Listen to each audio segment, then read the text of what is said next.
The Residential Tenancies Act provides the tenant with a broad range of rights. Landlords cannot end a tenancy simply because they no longer want a particular person as a tenant. There are 3 ways to end a tenancy between a landlord and tenant: a mutual agreement, a notice from tenant, and a notice from landlord.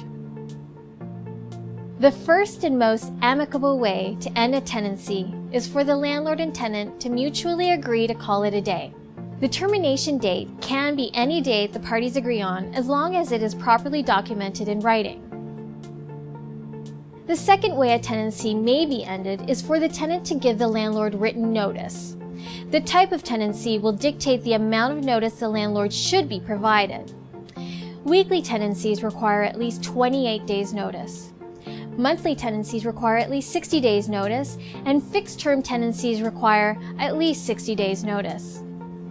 The termination date must be the last day of the rental period or the last day of the term if there is a fixed-term tenancy.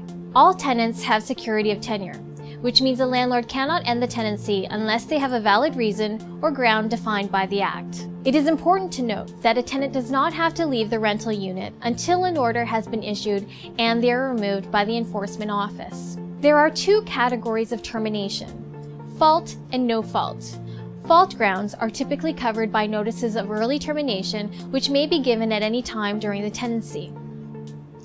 These notices are given because a tenant has failed to live up to their obligations, such as the payment of rent, or has caused disturbances or damage.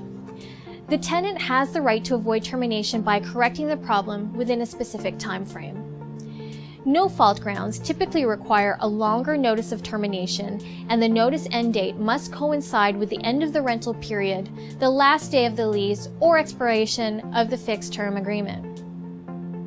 If there are multiple tenants in a unit, the landlord must make sure all the tenants sign the agreement or notice. A notice or agreement to end the tenancy is void if the tenant was coerced or required to sign it when the tenancy was entered into or as a condition of the tenancy.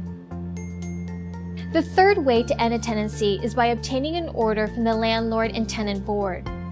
The landlord is required to serve a notice to the tenant based on one of the RTA-approved grounds, file an application with the Landlord and Tenant Board, and obtain a termination order. In the case of multiple tenants in one unit, the landlord must include all tenants' names on the notice and application. It is important to note that a tenant does not have to leave the rental unit until an order has been issued and they are removed by the enforcement office. If there is a dispute between the landlord and tenant, the tenant has the right to remain in the rental unit until the issue is resolved.